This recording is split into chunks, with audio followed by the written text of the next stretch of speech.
Okay, welcome to this first tutorial for Billiard Network, and we're gonna start, or the general start is that when I'm going through all those tutorials that I go through the program. I usually do when I give lessons in Berlin. That's the pretty well-known lessons of the 10-hour pool power. I also wrote this book about it, Structure, and if you order it by my social media addresses, I put also this extra test with it. But anyhow, if I start the lessons, I always line up some balls over here. Like here it's 8 balls, sometimes I line up all 15 balls.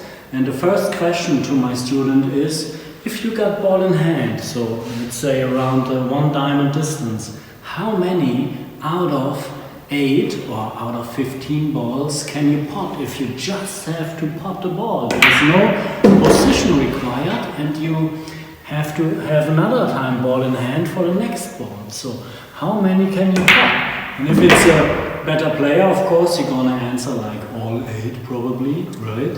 If it's a beginner, he already answers like maybe 3, 4 or 5, and then I'm gonna have a look at it. But if the answer is like I'm gonna pot all 8, then I ask the same questions from 2 diamonds. How many are you going to pot from over there? And if the number is, let's say, 5 or below, then I'm gonna have a look at this point. And if the number is still high, he's going to tell me like all 8 or 7. Then I say, okay, how many from 3 diamonds distance? Then I have anyway what answer he's coming up with. I'm gonna have a look at it and see what's the problem maybe over here. And yeah, so in this video I like to start with straight shots. So it's about potting on straight shots. And we're going to do it for the beginners level, the intermediate and the better player level. We don't have so much look at the professional level maybe. So let's have a look at the closer points of pool for beginners. What do they have to deal with if they want to pot easy shots like that at the beginning? Okay, so now what does beginners have to deal with for us or for better players? Easy task like this to make a ball from here, just to pot it. And in the beginning, I don't tell them how to stand and this and that. I'm curious to see if I just give them the task, how they stand naturally, how they approach the shot by themselves. Because some players already do it very nice, right? And some players, of course, they are totally wrong, you know? And then I have to show them, of course, the right stance. But in the beginning, it's always I want to have a look and see how much talent is already there. How much is he doing already fine from the beginning, right? So, but if it's about the general pieces, of course, then I always give the usual hints. You got also from other nice videos. Is the closed bridge is not necessary in the beginning. They can start with the open bridge. I will come back to the topic later on anyway. And then how to hold your cue. Maybe a good advice is to start with the lower hand to be straight down. And if this is near the point where your leg, the back leg is, if this is near at this point, then it's a good start already, right? And here I recommend always like a little bit less than a diamond length of the bridge length. Okay, so this might be a good start. And then, before I explain everything to the student, no matter if he makes the ball or not, if he doesn't make it, I put it in the middle for later on. Then we continue after the first hints. We go to the next ball, and then I'm gonna make a few more advices how to hold the cue and this and that. So let's have a look at more advices on the second ball. Okay, you can imagine between every different advices, there are several shots of practice in between. But let's continue with the next advice, or it don't have to be actually in that particular order, depends on the individual also. But one more advice would be to start with this so-called baseline. So the principle is, when you are down at the shot, then naturally this hand must be in line with the object ball, cue ball, object ball and pocket, right? If it's a straight shot. It won't work if the hand is over here or over there, right? So from this logic, we start already building up this baseline over here.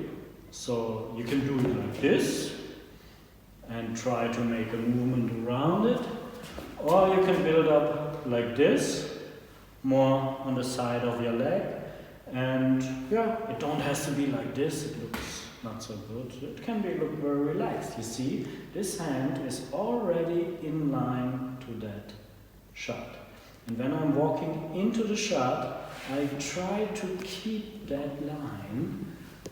So if I'm using this, I repeat, if I'm using this, I never have to make big corrections when I'm down here, okay? You can imagine if some other player is doing it different, or then when he's going down, he can maybe end up like this and have to make a big adjustment down there. So this might be the first step to start more accurate, and this line, if you want to create this, it helps you already to create a whole shot in your mind, which is also an important topic. But let's try to walk into the shot like this. And then, yeah, after some practice strokes, another different topic, you finally shoot. And what's the next topic on this particular thing? Yeah, we will have a look at the next ball or the next shot. We will see. So for the next part, we changed the camera view a little bit, as you see, because it was necessary. It's not a professional production anyway. The professional part is the inside here on the table.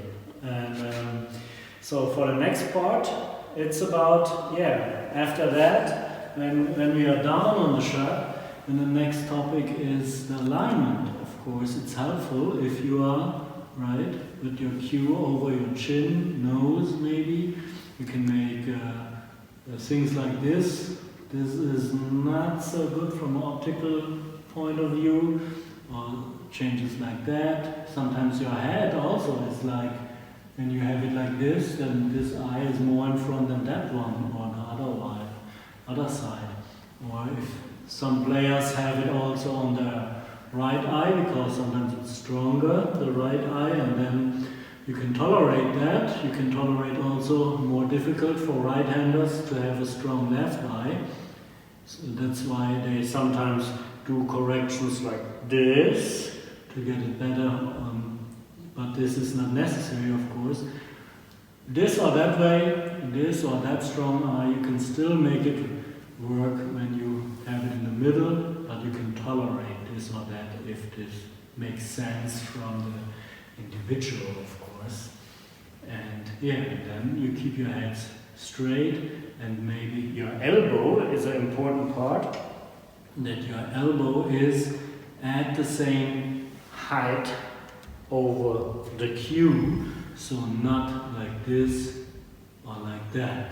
So it should be like this. And then maybe the next topic is also here with the feet. You should try to have it like this, so maybe this foot near that hand, and they should be like this. You see, this could be a disadvantage because then you have your weight a little bit too much left or right. The balance point it's harder to take. Or if you have it like this, then you have a balance problem maybe here or there. So it's helpful most of the cases to have it like this. If you stretch the back leg, it's most of the cases a good advice, but we also have reasons to do it sometimes like this, because it's better for the back. And but this gives you more stability, right? If you do it like this, sometimes you have days with this high and sometimes like this, so it's more. So you have to make a decision here. It's an individual thing, of course. So and then, yeah, we just repeat baseline down to the shot, some practice swings, okay. And then we come to the next topic from the longer distance for the next shot. For the next shot, I go back now 2 diamonds. For whatever reason, the explanation I can do also shorter, of course, or even longer. We will do that on the last 2 shots. Just to keep in mind, in the beginning, we had the explanation that beginners do it from ball in hand or first diamond, and then the next level players do it from 2 diamonds distance, and then later on 3 diamonds, and professionals may throw into the rail. And how many out of 10 shots, how many out of 8, how many out of 15 can you make if it's just about putting? So the main topic is putting. Let's start or repeat it, what we already had. So we can start with this baseline. I usually walk into the shot, so that one more step. And when I go down and keep this baseline, then another topic is also to aim, swing, how long can you do that, how long actually you do. I mean, it's a personal choice. Some take longer time and some shorter time, right?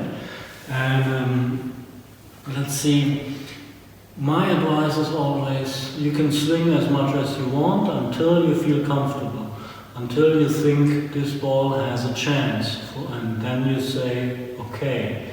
And after the okay comes either way the consequent stroke, or maybe like 1, 2, shoot.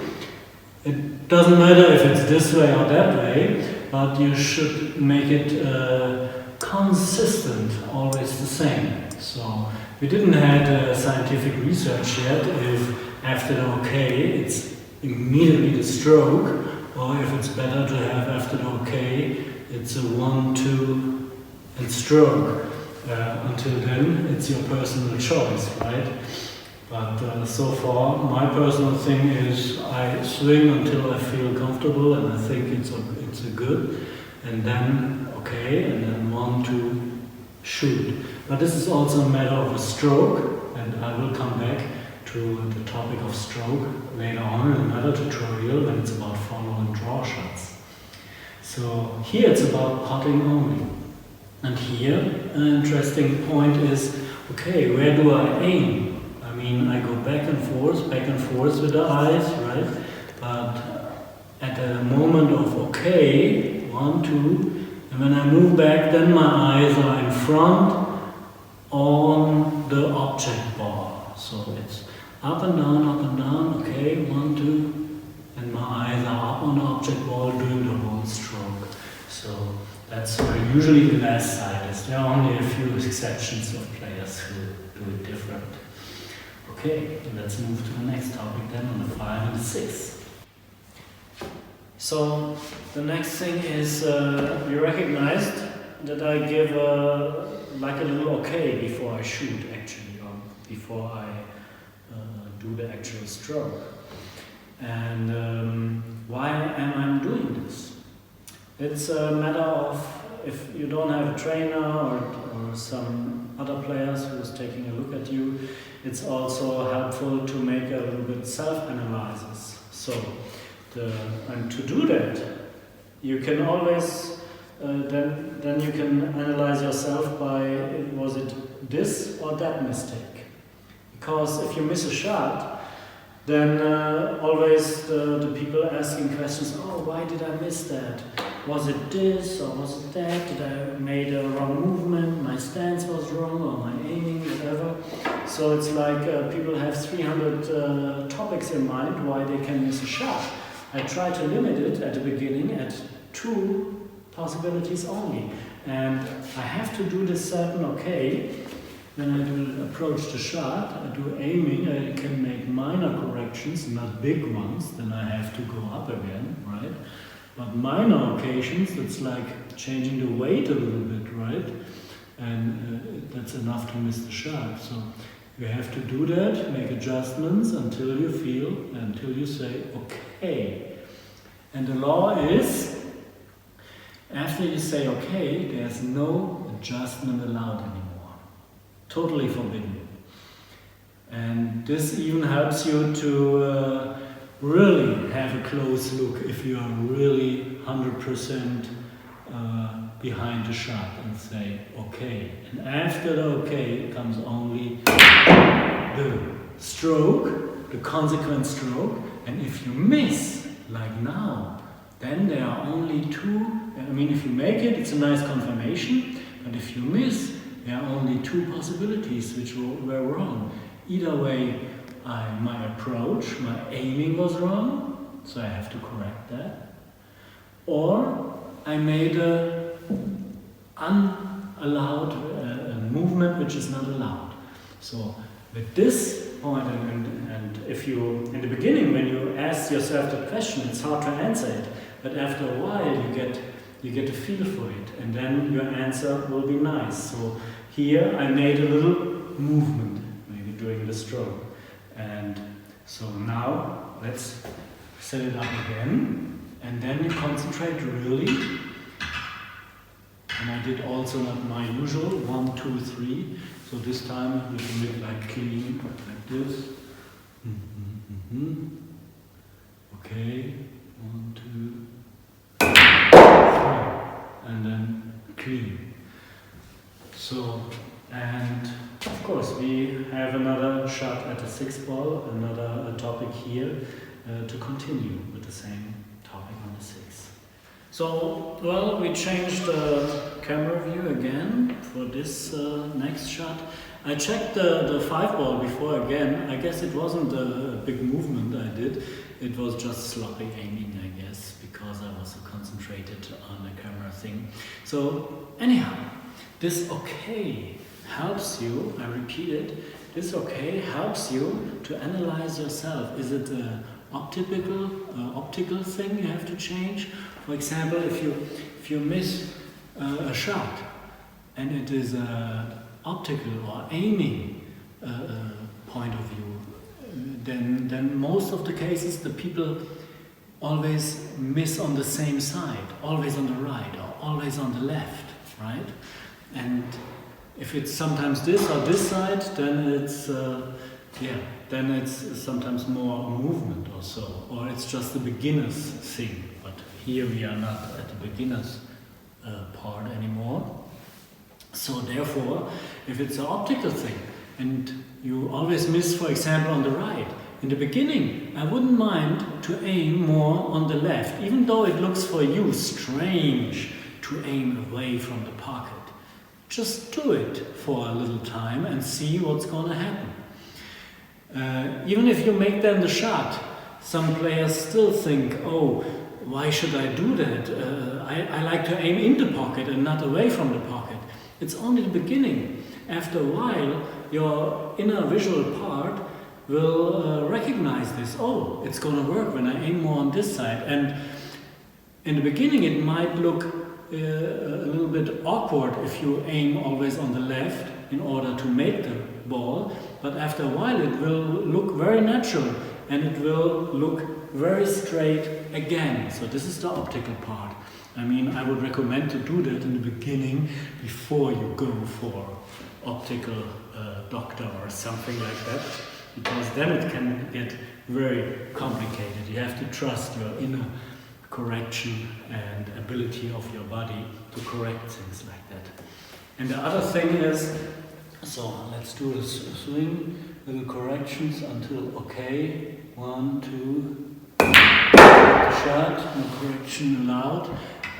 But if you miss, and it is because you make a movement, some spin always on the cue ball, left or right, or some movement like that, you know, this is hard to deal with. And then I show you, before we go to long distances, for more like almost pros, for the very good players, then we go for another drill now, how to deal with unwanted movements like that.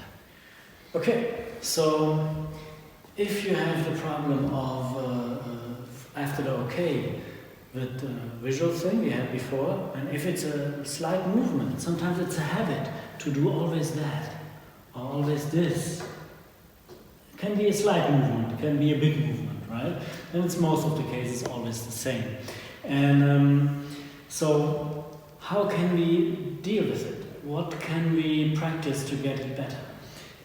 First of all, I would use maybe a few balls here, place it here at the center of the foot place, and then maybe you two ball sizes space, and then you can mark them, and maybe like this.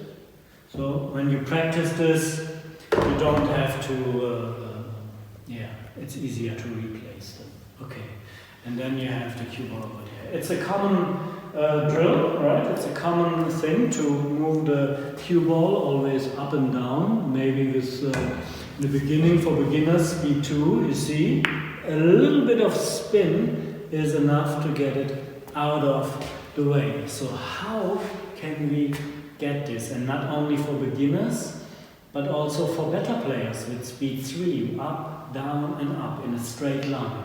Okay, so there would be an advice I like to give. I call it natural alignment. So for this, you usually search for the balance point of your cue, try to hold it for a while vertically like this, and feel how hard the grip has to be to hold the cue. It don't has to be harder, it don't has to be like this so it will slip, right? So that's when you just pay a little attention on how hard the grip need to be, then you know how hard you have to grip the cue when you actually play. Okay, after you find that spot, you hold it with your forefinger and thumb, and then maybe you stand to your table like 90 degrees to your hip, and then comes the hard part. You try to relax, and then you see the cue is always taking, you can push it a little bit, it takes a certain direction, and this direction is individual. That's why you can't bring every student in the same stance, right? Because if somebody has a little bit more back muscles, it can go up like this. More breast muscles, it can go like this, right? It's a very individual thing, and you have to try it for a while, because it's not easy to hold it very relaxed and still have enough grip here that the cue won't drop, right? So it's a matter of practice also. You have to try it on several times, several days. And now in order to shoot straight, if I go a step forward, this would be, I can shoot straight in this direction, but I want to shoot straight in this direction. So then I have to move slowly into this. And then you see, okay, this is my personal angle, obviously. And then you keep in mind, okay, you don't grip your cue usually at the balance point. You grip it somewhere here, right, individually. You have to keep in mind the distance from the balance point to your usual grip. And this distance for this drill should be equal to the distance from the tip to the cue ball. And if it's like this now, okay, relax, cue ball shows straight. Then I can just take it on my usual grip, just one step forward, it won't change the angle of my hip. And so from here I can trust, if I'm really relaxed in the stroke, the cue will go straight from alone. If there's any force, still a movement to the left or right, then this comes from tensed up muscles. If you are relaxed, then you can trust a straight forward swing. So it's also about trustment when you make a okay.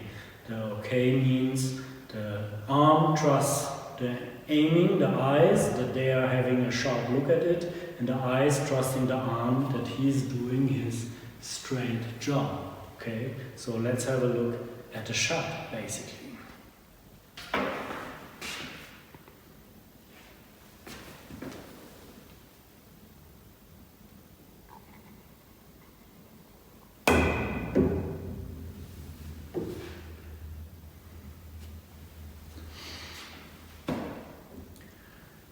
That's basically, yeah, natural alignment, I call this, and yeah, so once it's there, the cue shows you the direction, and that makes it sense when you always think about a hard shot, a hard straight shot. You need to relax here. Makes only sense if you are in a natural alignment. Then it makes sense to relax and trust your stroke arm, right? So that's, and the goal here for this drill should be like, should I practice it until I get it one time? Yeah, in the beginning for sure, if you have problems with it. Later on, you practice it until you get it maybe 3 times in a row. Or let's say if you make 10 shots, you can test yourself. How many successful shots you have with speed 3, which means 1, 2, 3 table lengths without knocking into one of those balls. How many out of 10 shots can you deliver straight? 3 would be the first goal. 5 would be the next goal. And of course anything higher than that is actually very professional. So now you know the numbers, now you know what you have to do in order to get this done. It's about relaxation, trustment, and of course you can check here the plate or the diamond if you have maybe to make some minor adjustments in the alignment also. Alright, let's move to the next point. Okay, one topic which is more for these kind of players from 3 diamond distance, very good players. So you see I got a line here, right?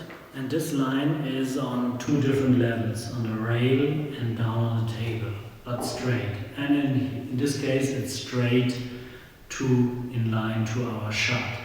You can make up the line also for the other drill we just had previously, maybe straight on the table, no matter. It's just a very interesting detailed topic, because this line shows you when you go back where you take your shot and you try to keep those 2 lines, the upper and the lower line.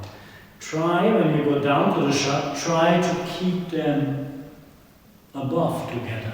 And you will see in a little video I took from this line, when you approach the shot, it's not easy to keep those 2 lines folded, one above the other. When you shake a little to the right or to the left, then you see the lines are not clear, one above the other. And this means the inaccuracy sometimes you have when you take the shot. So that's what you, of course, when you take the shot, I'm concentrated more on the line. I try to imagine the picture from ball, cue ball, object ball, pocket. I try to imagine that picture. And when I'm down, of course, I'm going up and down with my eyes. I'm not looking so much on that line. This line is not to make the shot better. This line is only, that's why I explained also you can make it there. This line is only to practice your approach. It must be like a little tiger or like a little cat when they are moving forward and trying to catch some bird or so, right? They do it like this. They always are very still with their head and not shaking too much like this, and then they are out of line, right? So this is an ability you can practice, and that's why the line is for. You just practice your approach to the shot. For the shot itself, you don't need the line. So, I also made a little video in between where I hold the camera here and you see my point of view from those 2 lines. And there you see the first version like this, the second version like this. Then you see how easy it is to lose the right aiming, okay?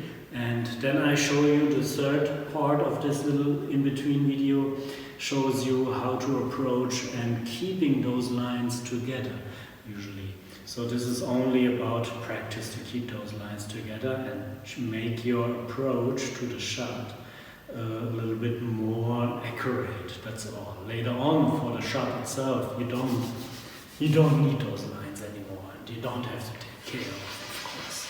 And you just do the usual thing, we build up the picture, we go down, we build up the line until you think it's okay, and then it's just 1, 2, shot. So basically, if we summarize everything together, then it's all about, some say you have to always aim at the point, at the spot. Sometimes you have to think about lines, sometimes you have to think about picture. If you think about it, everything comes together. Like when you are up, then you try to build up the picture first, which is very powerful, of course, we know that, because your motoric body tries to make pictures become true, right? That's why you have to try to build up a picture how the ball goes in. And when you go down, then you try to build up a line, like from the tip size, center cue ball, center object ball to the pocket.